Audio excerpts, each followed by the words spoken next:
сабағымызды ұйымдастыру кезеңі көңілді амандасу сәтінен бастасақ.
Бөлініп алдық. Топтарының аты әңгімелеу мәтіні, сипаттау мәтіні және пайымдау мәтіні. Өткен тақырыпта біз мәтінді өткенбіз. Сол себепті мәтінге байланысты сендерді 3 топқа бөліп алдым. Енді алдыңғы білімімізді қайталау, алдыңғы білімімізді еске түсіру мақсатында ой қозғау әдісі бойынша өткен сабақты қайталаймыз. Ал балалар, өткен сабақта біз қандай тақырып өттік? Мәтін түрлері. Жарайсыңдар. Мәтін және оның түрлерін өттік, иә? Ал мәтін дегеніміз не? Кім айтады екен, кән?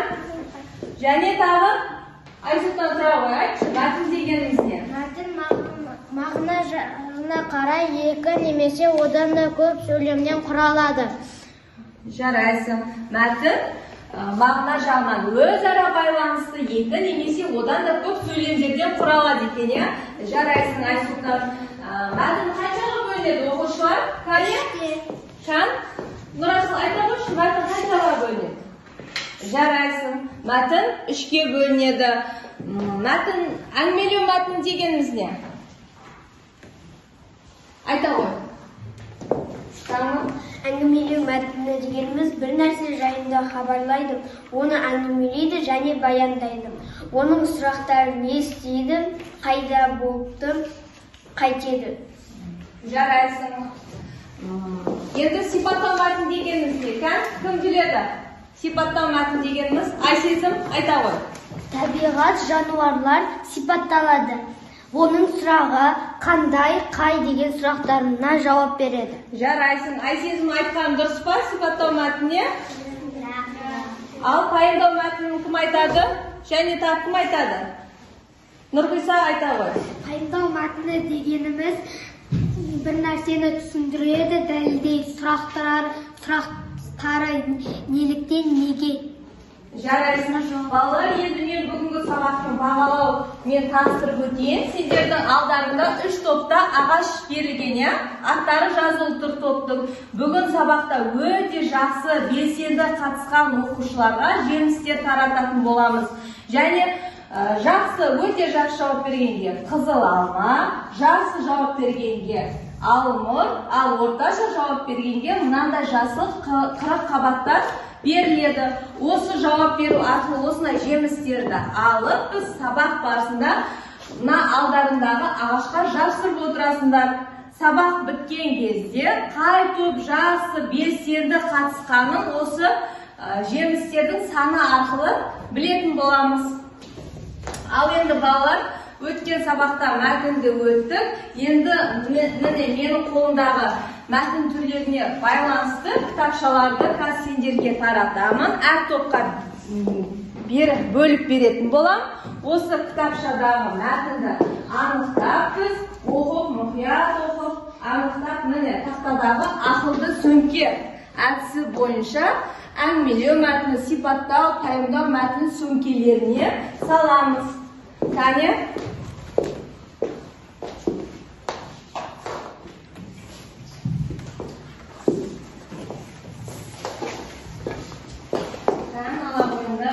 Мұқият бәріміз оқимыз. мәтін қай мәтіннің ішіне жататынын анықтаймыз.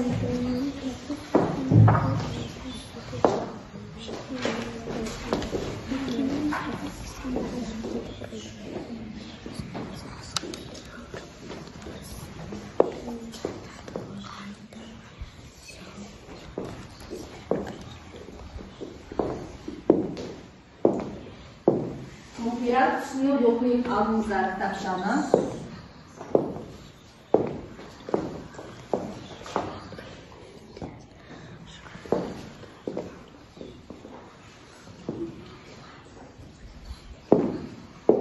Қане қай топ дайын екен? Әңгімелеу тобы, сипаттау, пайымдау тобы. Қолымызда кітапшаны оқыдық па? Мәтіннің түрін анықтадық па? Кән аяры жауап берші. Қысқа азық дайындап әуре болмайтын аңдар да бар. Олар жылы уақытта көп қоректенеді, әбден семіреді, денелеріне қалың май жинайды. Май оларды қысқы аштықтан да суықтан да қорғайды. Бұл әңгімелеу мәтіннің сөмкесіне салынатын кітапша. Жарайсың. Ал тағы қайсымыз дайынбыз? Сипаттау тобы дайынбыз ба? Кім дайын? Тұра ғой. Айзере. Хамид ұзынша бойлы, жауырынды, тіп-тік сор жігіт, қыр мұрынды, шүңіректеу, қаракер тобылығы, көзі қырқып жердің сақалы мұрты бар. Бұл сипаттау мәтіні. Жарайсың. Сипаттау мәтіннің сөмкесіне сала ғой.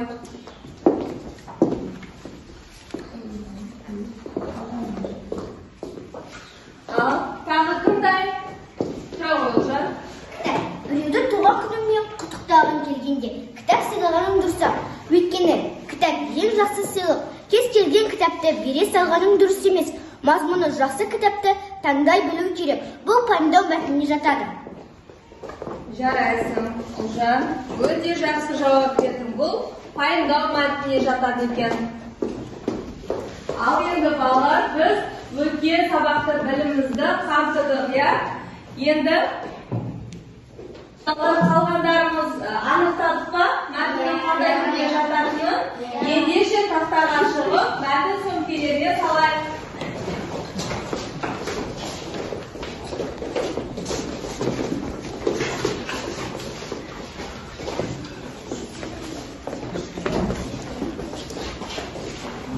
Жарайды. Қане, алдымыздағы ағашқа алған жемістеріңді бағалап отырыңдар.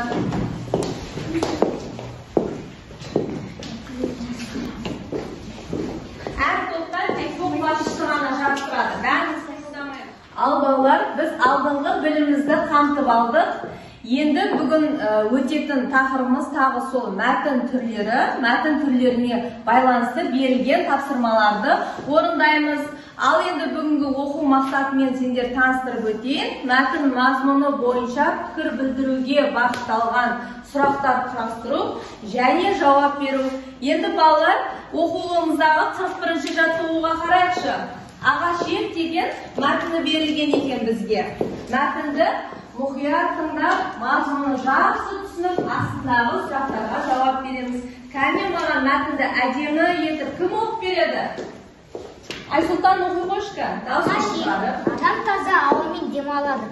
Адам демінен шыққан ауа қайда жұтуға жарамайды. Ал таза ауа қайдан келеді деп ойласаңыздар, таза ауа ешқайдан да келмейді. Айналамыздағы ағаш жарамсыз ауаны жұтып өзі үшін қажет иісті ұстап қалып онымен қоректенеді де ауаны тазартады. Үйлердің айналасында, көшеде, аулада өсіп жапырақ жайып тұрған ағаш неғұрлым көп болса, ауа да соғұрлым таза болады. Таза ауамен демалған адамның дені сау, көңілі хош болып ұзақ өмір сүреді. Сол себептен бабаларымыз өмір жасында ұзартқым келсе, ағаш ек деп өсиет айтқан. Жарайсың, Айсұлтан. Ала ғой. Кәне балалар, мәтінді түсіндік пе біз? Мәтін не туралы айтылған екен? Ағаш туралы айтылған екен, иә? Мәтіндегі негізгі ойды анықтайықшы. Мәтіндегі негізгі ой қайсысы? Айта ғой, Ұлжан. Қоршаған ортаға ағаштың пайдасы. Жарайсың, мәтіндегі негізгі ой қоршаған ортаға ағаштың пайдасы екен. Балалар, бұл мәтін қай түріне жатады? Мәтіннің қай түріне жатады? Сипаттауға ма, пайымдауға ма, қайсына жатады? Кім біледі? Айта ғой, жаным. Бұл әңгімелеу мәтініне жатады. Жарайсың, бұл әңгімелеу мәтініне жатады екен. Балалар, неліктен мәтін ағаш ет деп аталған? Сендер қалай ойлайсыңдар? Неліктен мәтіннің атын ағаш ет деп атаған? Кәне, қайсымыз айтамыз? Райан, айта қошқан.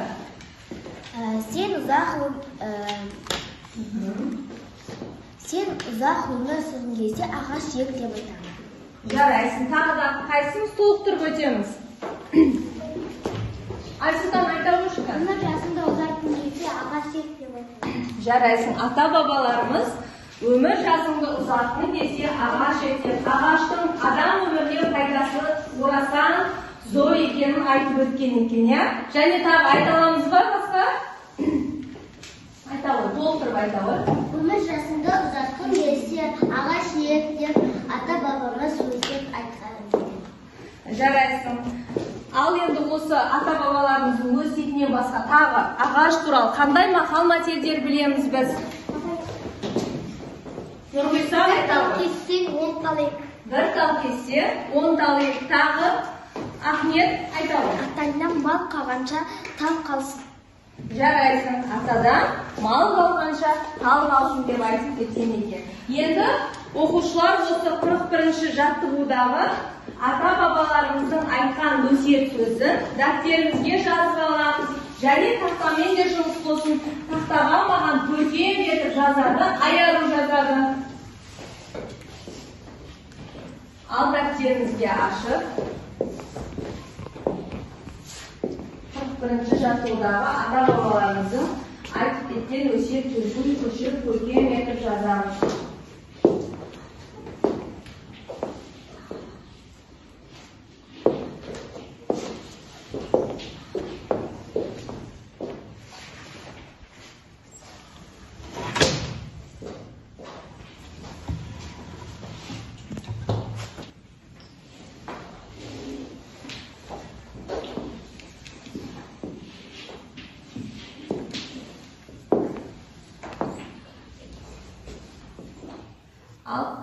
Ал оқушылар тақтадан жазып алдықсыздар дәптеріңізге? Отыра ғой. Балалар, енді бәріміз жазып алсақ, орнымыздан тұрып, сергіту сәтін жасайық. Кәне маған бір оқушы қимылын көрсетеді. Сергіту сәтін кім көрсетеді? Келе ғой, Ұлжан. Қалғанымыз орнымыздан тұрып, сергіту сәтін қимылын соған қарап, қайталап жасаймыз.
Жаттығуға қарай, мұнда өлеңнің ұйқасын тауып жаз дейді.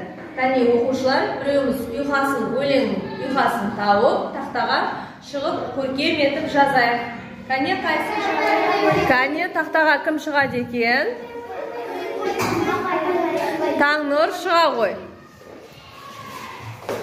Ал қалғандарымыз балалар дәптерімізге 42-ші жаттығуды көркем етіп жазамыз. Біз өлеңнің ұйқасын таптық, енді соны әдемі етіп дәптерімізге жазып алайық.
Жарайсың Айсезім. Кәне, қалғанымызда көркем етіп жазамыз.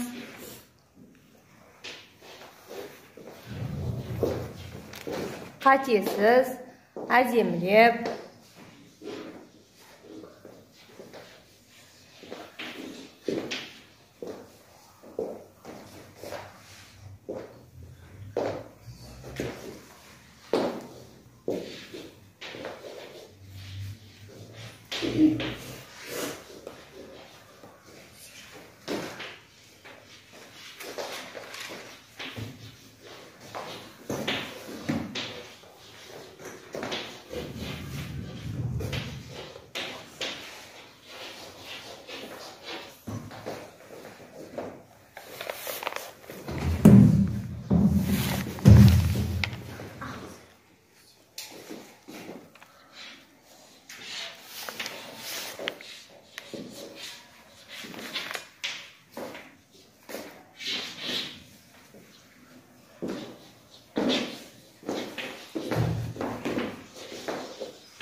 Оқуымыздағы 43-ші жаттығуға қарайықшы. Бізге сұрақ қойған екен. Табиғатты қорғау үшін не істеу керек тақырыбында пікір білдіруге арналған сұрақтар құрастыр дейді. Кәне 3 топ болып, бір-бірімізге сұрақ құрастырамыз. Әңгімелеу тобы сипаттау тобына сұрақ құрастырады. Оны сипаттау тобы жауап беріп, өз сұрағын пайымдау тобына қояды. Пайымдау тобы сипаттау тобының сұрағына жауап беріп, өзінің сұрағын әңгімелеу тобына қояды. Табиғатты қорғау үшін не істеу керек тақырыбында сұрақ құрастырамыз. Кәне, бірінші топтан кім сұрағы дайын? Атухали тұра ғой. Табиғатты қалай қорғаймыз? Жарайсың. Табиғатты қалай қорғаймыз? Кәне, сипаттау тобы айтайықшы кәне. Ахмет тұра ғой. Мен ұқыпты ұстаймын, бұтақтарды сындырмаймын, көздерді жұмаймын. Жарайсың. Ахмет, кәне сипаттау тобы. Табиғатты қорғау үшін қандай үлес қосып жүрсің? Сұрақты түсіндік пе? Табиғатты қорғау үшін қандай үлес қосып жүрсің деп сұрақ қойды Раяна. Кім жауап береді? Тұра ғой. Ағашты сындырмай, қоқыс тастамай, бұлақты көзімді ашамын. Жарайсың. Ағашты сындырмаймын дейді, бұлақты көзін ашамын дейді. Енді пайымдау тобы сұрағымыз дайын ба екен? Айсұлтан? Құстардың табиғатты қорғауға құстардың пайдасы бар ма? Әңгімелеу тобы сұрақты түсіндік пе? Айта ғой, кән? Табиғатты қорғау үшін құстардың пайдасы өте зор. Мысалы, тоқылдақ ағаштардың ішінен көптеген жәндіктерді, пайдасыз жәндіктерді сорып жейді. Жарайсың, Аярым. Ал енді балалар, біздің тақтада бері қараймыз барымыз. Табиғатты қорғау үшін не істеу керек дейді. Кәдімгі менің қолымдағы суретке қарап, сендер осы тақыста ереже құрастырамыз оқушылар. Табиғатты қорғау үшін не істеу керек тақырыбына міне, менің қолымда бірнеше сурет тұр. Осы суретке қарап, міне, ереже құрастырайық. Әр топтан бір-бір оқушы шықсын. Кәне бірінші топтан кім шығады екен? Таңнұр шыға ғой. Екінші топтан Айсезім шығамыз. Үшінші топтан Нұрғиса шығамыз.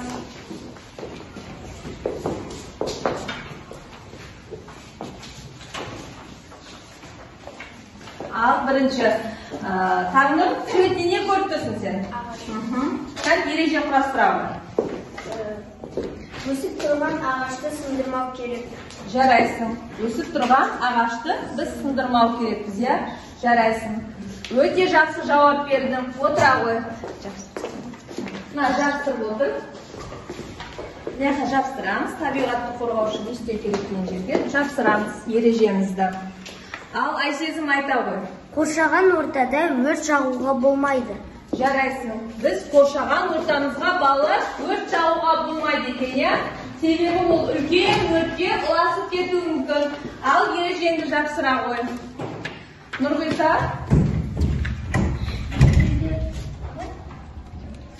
Гүлдерді жумау керек.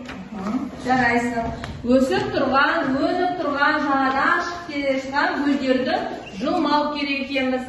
Кәне жапсырамыз ережемізді.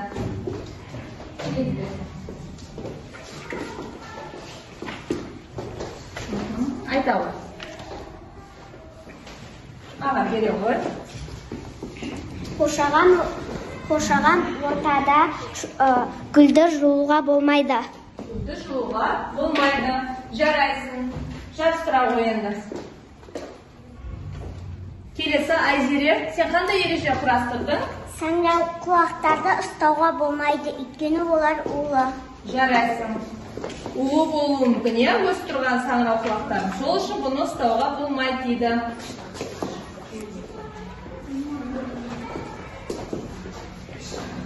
Айзере, кәне ағаш несіне алған бағалауларды жапсырып отырыңдар. Ал оқушылар, кәне бері қараңыз. Менің қолымда бірнеше суреттер тұр, иә? Бұл суреттердің артында жасырынған, бұл гүлдердің артында жасырынған суреттер бар. Біз сол суреттерді мына фонариктің көмегімен анықтай аламыз. Яғни фонарик әдісі арқылы жағып, гүлдің артында жасырынған суреттерді көре аламыз. Сол көрген суретке біз бүгін сабағымызға қатыстырып, мәтін құраймыз. Кәне 3 топтан кім шығады екен? Нұрғиса, Айсезім, және кім шығады? Таңнұр шығады. Ал оқушылар қолымыздағы гүлдегі жасырынған суретті таптық па? Білдіңдер ма, қандай сурет жасырынып тұрғаны? Кәне? Раушан гүл. Раушан гүл. Ал енді бәріміз қолымызда жасырынған суретті анықтасақ, соған бүгінгі сабаққа сай мәтін құрастырайық. Таңнұр, сен дайынсың ба? Раушан гүлге мәтін құрашы кәнеке. Ал фонарик жағы, фонариктің көмегімен. Бүгін мен раушан гүл сатып алдым. Себебі бүгін аналар күні. Мен анама сыйлайын дедім. Жарайсың, Таңнұр. Бұл қандай мәтін құрастырдың сен? Бұл қай мәтінге жатады? Пайымдау мәтінге жатады. Жарайсың. Айсезім ала ғой. Сен қолыңда жасырынған суретті көрейікші. Қандай екен? Өрік. Өрік. Өрік жеміс дақылы. Өрік жазда піседі. Жарайсың. Бұл қандай мәтінге жатты? Әңгімелі. Жарайсың. Келесі Нұрғиса. Шие қызыл түсті, дәмі қышқыл, шиенің пішіні домалақ. Жарайсың. Өте дұрыс жауап, сипаттау мәтініне жатқызды. Аю жыртқыш аң. Ол қысқы ұйқыға жатады. Ұйқыға, қыста ол ұйқыға кетеді екен, иә? Бұл қандай мәтін құрастырдың сен? Аюға байланысты? Әңгімелеу мәтіні. Жарайсың. Ұлжан? Менің суретімде торттың суреті бар. Бүгін анам торт пісірді. Себебі бүгін менің сіңілімнің туған күні. Иә, бұл қай мәтінге жатқыздық? Пайымдау мәтіні. Жарайсың. Ұлжанның қолында жасырынған сурет бұл торттың суреті екен. Ал балалар, жарайсыңдар. Сендер бүгінгі сабаққа қатыстырып, жасырынған суретті анықтап, жақсы мәтін құрастырыңдар. Енді орындарына отыра қойыңдар. Кәне бір жеміс алып кетейік. Суретті қойып кетеміз. Орнымызға отырамыз балалар. Ал оқушылар, бүгінгі сабағымызды қорытындылай келе, бүгінгі сабағымыз өте қызықты өтті деген ойдамын.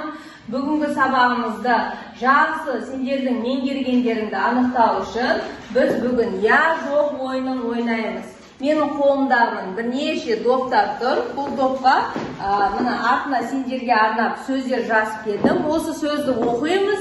Дұрыс болса я қалтасына саламыз, дұрыс емес болса жоқ қалташасына саламыз. Кәне маған кім келеді? Бірінші топтан, әңгімелеу тобынан Абдухалим Кешка. Екінші топтан Айсезім келе ғой. Ақнұр келе ғой.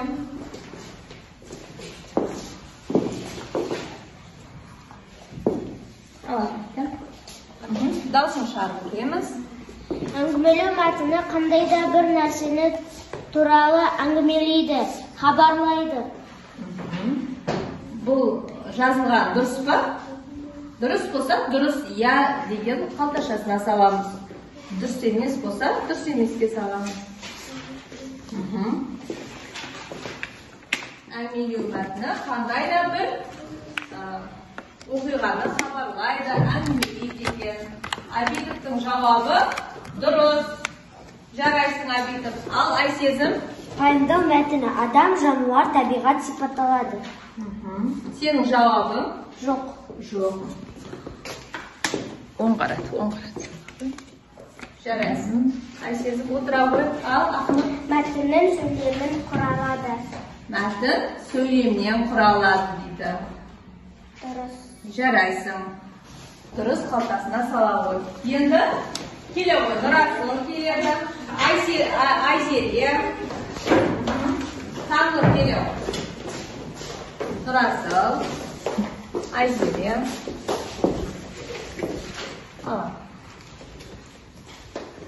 Даусын шығарып оқимыз. Пайымдау мәтінінің сұрақтары қандай қай? Дұрыс емес. Қайда саламыз? Жоққа. Сала ғой. Жарайсың. Мәтінді бөліктерге бөлуге болады. Сен жауабың? Жоқ. Мәтінді бөліктерге. Мәтіннің сұрағы не істеді? Я. Жарайсың. Мәтіннің үш түрі бар. Я. Жарайсың, Досжан. Мәтінге ат қоюға болмайды.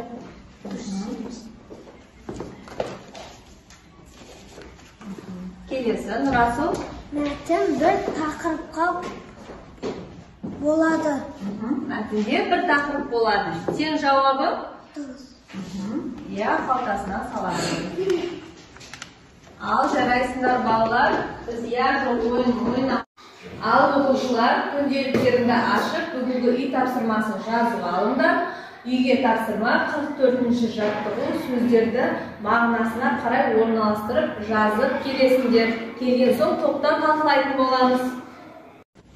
Ал оқушылар бүгінгі сабаққа жақсы белсене қатысып, жинаған жеңістерімізді санашқан әркім өзінің бүгінгі алған жеңістерін санасын.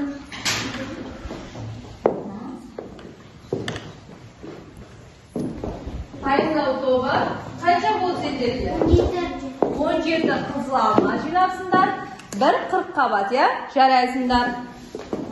Айта ғой, Айсезім. Біздікі 18, 2 18 қызыл алма, 2 салмыр, 1 қырыққабат. Жарайсыңдар, 18 қызыл алма жинапты бұлар. Қызыл алмадан 14, сары алмұрттан 2, қырыққабаттан 1. Жарайсыңдар балалар, бүгін барлықтарың сабаққа белсене қатысыпсыңдар. Соның ішінде сипаттау тобы ең жоғарғы жеңіс жинаған екен.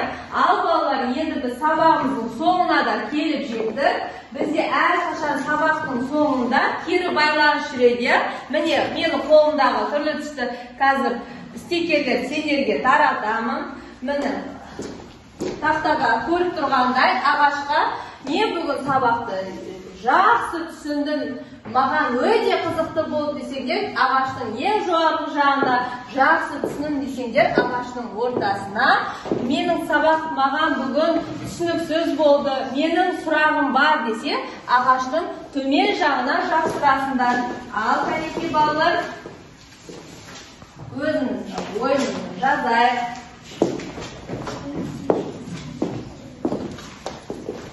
Ал пайымдау тобы жазуды бастаймыз.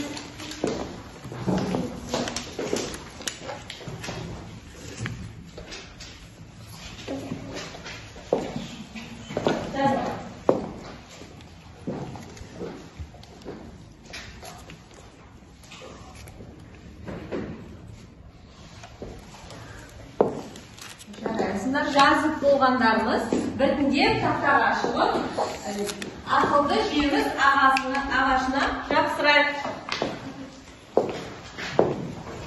Кәне біртіндеп келеміз.